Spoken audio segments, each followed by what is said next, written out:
জাতীয় বিশ্ববিদ্যালয়ের অধীনে পরীক্ষা স্থগিত ঘোষণা করা হয়েছে। মূলত এখানে ঘূর্ণিঝড়ের কারণে এই সিদ্ধান্ত এসেছে। আমরা জাতীয় বিশ্ববিদ্যালয়ের ওয়েবসাইটে নোটিশ বোর্ডে এসেছিলাম, সেখানে আমরা দেখতে পাচ্ছি সংবাদ বিজ্ঞপ্তি জাতীয় বিশ্ববিদ্যালয়ের অধীনে আগামী ২৬ তারিখ রবিবারে অনুষ্ঠেয় অনার্স চতুর্থ বর্ষের পরীক্ষা অনিবার্য কারণে স্থগিত। আমি যদি নোটিশটা দেখাই, হচ্ছে নোটিশ।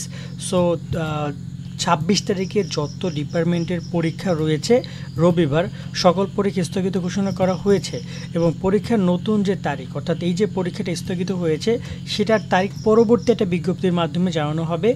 যতটুকু ধারণা করা হচ্ছে এটা পরীক্ষার শেষের দিকে পরীক্ষাটা আয়োজন করা হবে, তবে রবিবার কোনো ধরনের পরীক্ষা হচ্ছে না। এক্ষেত্রে যদি কেউ পরীক্ষার কথা বলে তাদেরকে বিজ্ঞপ্তিটা দেখিয়ে দিবেন।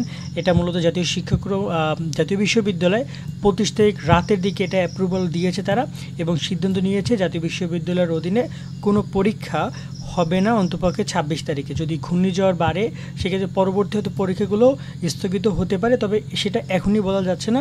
তবে ২৬ মে এখানে রবিবারের সকল পরীক্ষা স্থগিত ঘোষণা করেছে জাতীয় বিশ্ববিদ্যালয়, এবং অন্যান্য অনেক পরীক্ষাও কিন্তু স্থগিত হবে, কারণ ঘূর্ণিঝড়ের প্রভাব থাকছে উপকূলীয় এলাকাগুলোতে, যেখানে অনেক শিক্ষার্থী পরীক্ষা অংশগ্রহণ করতে পারবে না। এবং এটা নিয়েও অনেক জায়গায় নিউজ করা হচ্ছে। আশা করি ব্যাপারটা শিক্ষার্থীরা বুঝতে পেরেছে। সেক্ষেত্রে তোমাদের পরীক্ষা আগামী কাল অর্থাৎ ২৬ মে আর হচ্ছে না।